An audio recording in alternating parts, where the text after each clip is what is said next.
In the state of New Mexico, approximately 1,190 people are forced to sell sex on a daily basis. My name is Luna Williams, and for my senior project, I chose to work with Street Safe, a nonprofit organization dedicated to providing harm reduction care to women on the streets of Albuquerque. Growing up in Albuquerque, New Mexico, you see homelessness everywhere. It's always bothered me, so I knew that for my senior project, I wanted to find an organization working with people on the streets. I began my senior project at New Mexico Dream Center, doing outreach along Central on Friday nights and helping out at their drop-in center for kids in need of a safe place to go. I enjoyed my time there, but it didn't feel like the right fit for me. One day when I was expressing this to my dad, he told me about Street Safe, an organization he had worked with during his time at Healthcare for the Homeless. I reached out, and after working with them for a few weeks, I felt in my element. I attend Street Safe's evening outreach every week at the corner of Chico and Charleston, in the heart of the war zone. Out of the women we serve, 79 to 86% are victims of sex trafficking, and most are homeless.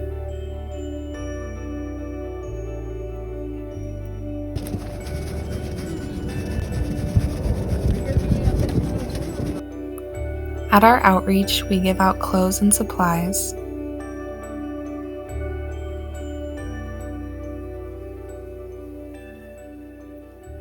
as well as chocolate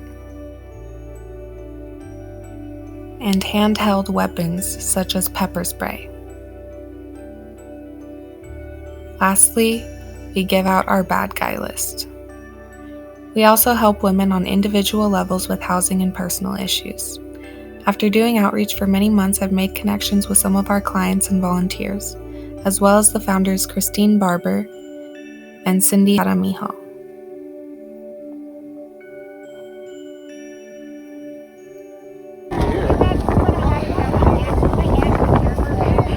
Yet we keep going for some unknown reason. Women on the streets are constantly dehumanized by society because of what they must do to survive. Most of the women we work with are victims of sex trafficking, and as a result of the trauma they have experienced on the street, they struggle with addiction and mental health issues.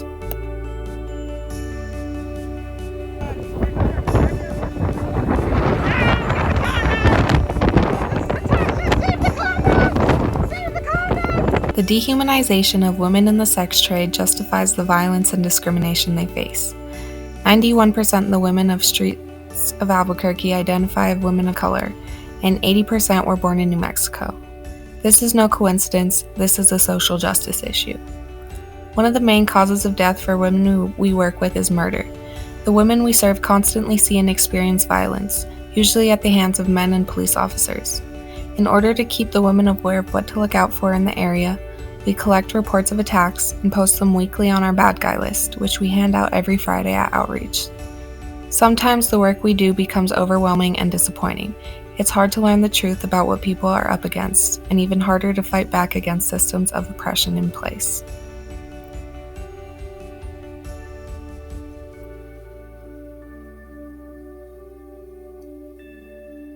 I have been studying some of this material in my sociology classes at CNN, and I think in college I want to continue taking sociology classes and doing street work because I'm truly passionate about doing harm reduction work.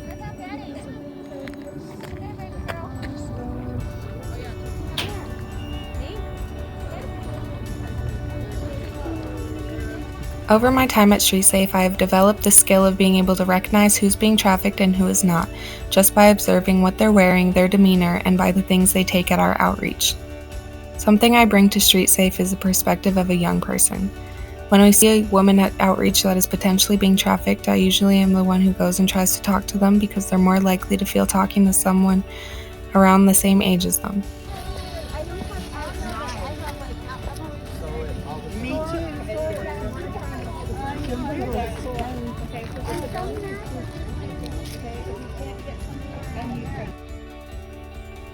I have also spent a lot of time sorting through donations at Street Safe's warehouse, which is a never-ending process but usually a fun time. Working with Street Safe has been a life-changing experience that has set me on the right path for my future. It has given me purpose, community, and perspective. It's changed me for the better and taught me more than I could have imagined. I want to use what I've learned from this experience to pursue a career in social justice. I'm so thankful that I was able to learn what I have, and I'm excited to see what I will be able to do with these skills and knowledge in the future.